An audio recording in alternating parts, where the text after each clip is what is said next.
Manchester's indie rock and roll station, XS Manchester.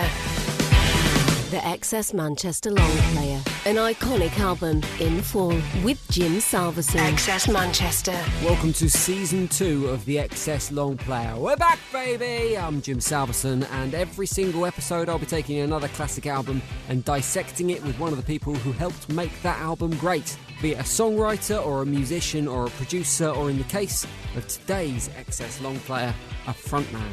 Because on this podcast, we're going to be looking at the debut album from the Vaccines, What Did You Expect from the Vaccines, with Justin Young. This is an album that has just, as I recorded this interview, celebrated its 10th anniversary. Just a few months before, the band released their fifth and, again at the time of recording, current album, the brilliant Back in Love City. Really enjoyed this chat with Justin, who is a man who is clearly very proud of this debut album and still loves making music with the band. There's a few sound issues on both ends of this conversation. Justin because he was at soundcheck when I chatted to him, and from my end because computers are pricks. But I hope it doesn't spoil your enjoyment of this brilliant chat with Justin Young from the Vaccines about the Vaccines' debut album. What did you expect from the Vaccines? Vaccines. How you doing, Justin? I'm very well, thank you. Where are you at this moment? Because there's a bit of noise and commotion going on behind you. So describe your surroundings. Yes. Well, I'm in a room that I was assured would be private and quiet in the rabbit warren that is HMB Empire in Coventry, about to play a show. But there are kind of local techs coming in and picking mic boxes and XLR cables and all that sort of stuff out of big trunks. So forgive the banging and the clattering. I like it. It's adding a bit of atmosphere to our conversation. We are going to talk about, obviously, you're on tour at the moment, celebrating your new album. It came out just a couple of days ago. But we're actually talking about something from the very beginning of your journey, 2011, your debut album, What Did You Expect from the Vaccines? And I want to go straight What became of the Vaccines? That's your next album, maybe. Yeah. So what did you expect from the Vaccines? I want to go straight in with the first track, if that's all right, and talk about Rah Rah Rah Wrecking Ball, which I can't think of many opening tracks to albums that set out a stall quite as effectively as this song does. What was the idea behind it? Was that the idea behind it? To let people know what they're getting in this short, sharp, melodic, almost Buzzcocks, Ramone-esque pop-punk song? Was this you going, boom, this is it, we're the Vaccines? Yeah, I think we felt like it sort of maybe embodied our MO. It was our first single with Blow It Up. So it's the first piece of music people had heard anyway. And it felt like a statement of intent, I suppose, and a kind of a good indicator of what was to come over the next 30 minutes. And I think, we always like the idea of starting every record with the bang. And so this is the first record any of us had ever made, I guess. Yeah.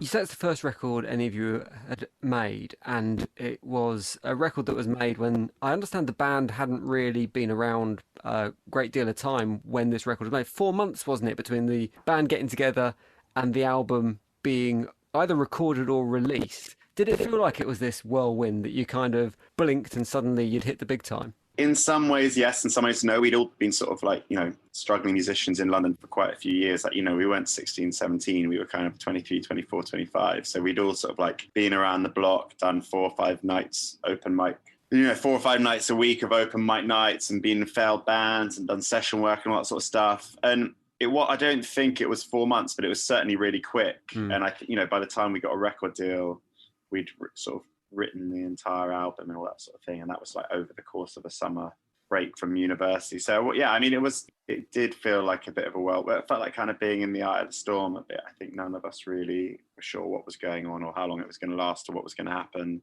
But it was exciting and very anxiety inducing as well, if I'm honest with you. How did that kind of short lead time in terms of those relationships affect the recording process? Because I talk to bands about recording albums, particularly debut albums, where the pressure is really on. And I think those relationships that they have with each other, that kind of shared history, is what stops them killing each other. But here you've got guys you've known for a relatively short amount of time thrown together in a studio. Do you think that offered a different dynamic? Well, I think we're probably in some ways, I hope at least, sort of kinder to each other because we didn't have that shared history. But we were friends, and we have been friends for a while.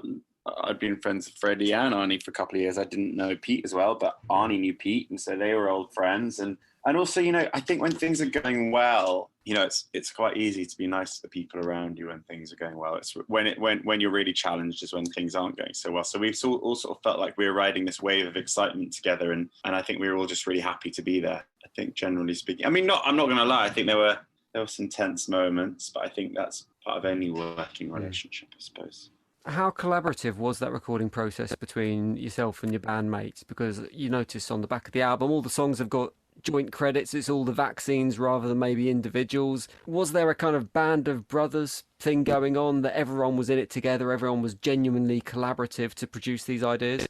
Yeah, I hope so. And I think, you know, we were all equally responsible for bringing those songs to life. I think without any one of us, they wouldn't have sounded as they did. So I think that's very much what you hear is a result of all four of us like playing those particular songs together. And yeah, I guess, you know, every band, I suppose, works differently, but I think it's called a band for a reason, I guess.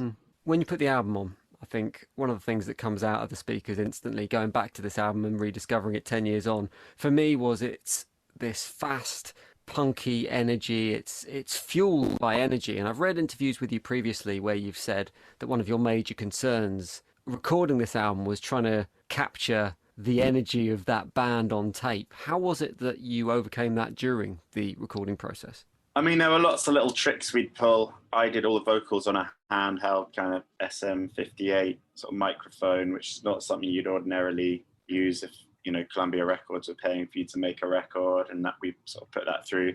We played everything live, you know, so the back, again, that's, I suppose, historically was common practice, but maybe not something you do, or we certainly don't do as much of anymore. But I suppose it was just, you know, you're trying to create an environment where you kind of trick yourselves into feeling excited and energized every time, you know, you're told to play it again, but slightly better. I don't really know. I think that is the kind of, if I knew the answer to that, if a producer or a manager or a label knew the answer to that, I think they'd get better results more often. I'm not really sure. I think sometimes you just have to rely on the gods, really.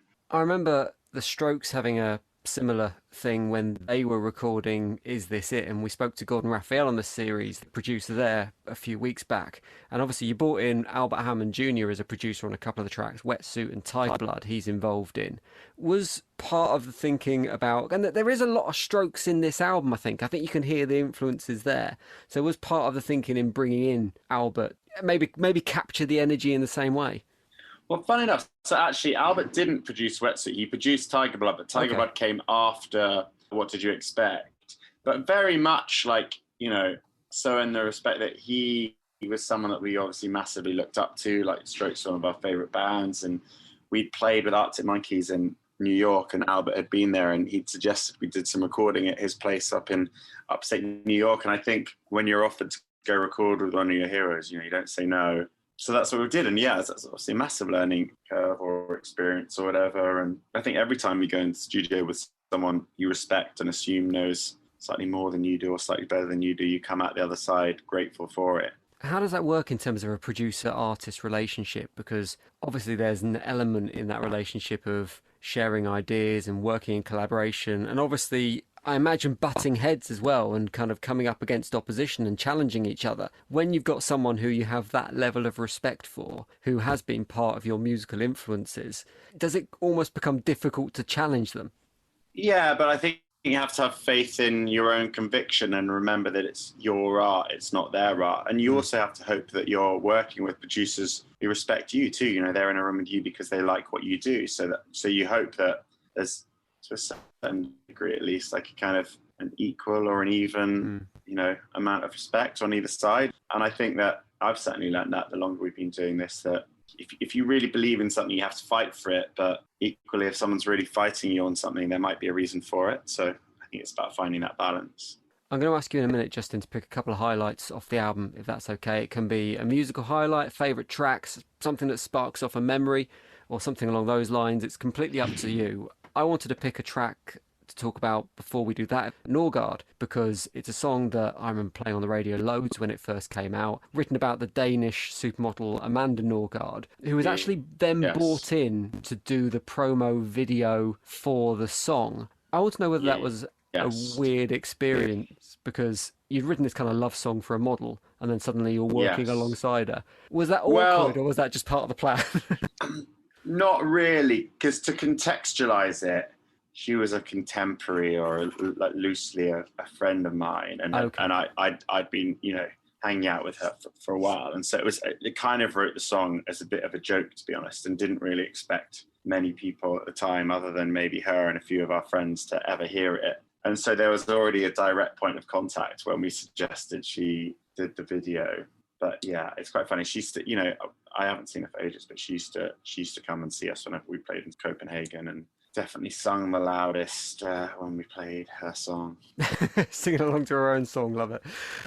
Pick a highlight off the album, Justin, something that brings back brilliant memories or a musical highlight or just takes you back to those early recording days. I think, like, for me, it's really hard not to pick if you want to, just because it's not necessarily my favorite song musically speaking, but if I think back to the day, I can picture exactly where I was stood in the room when I started singing the chorus out loud for the first time. I remember where I was stood when I wrote the verses, and I remember how I was feeling at the time. And so that song, completely changed our lives. And I think the album would be very different without it, and our lives would probably be very different without it. And every time we play it live, obviously it gets an amazing reaction, and I'm transported back to pivotal gigs and pivotal moments in the band's career, and then right back to that first time we played it in a rehearsal room. And I'm not a particularly spiritual person, and I always sort of like roll my eyes a bit when I hear of other musicians talking about being kind of empty vessels or whatever for this kind of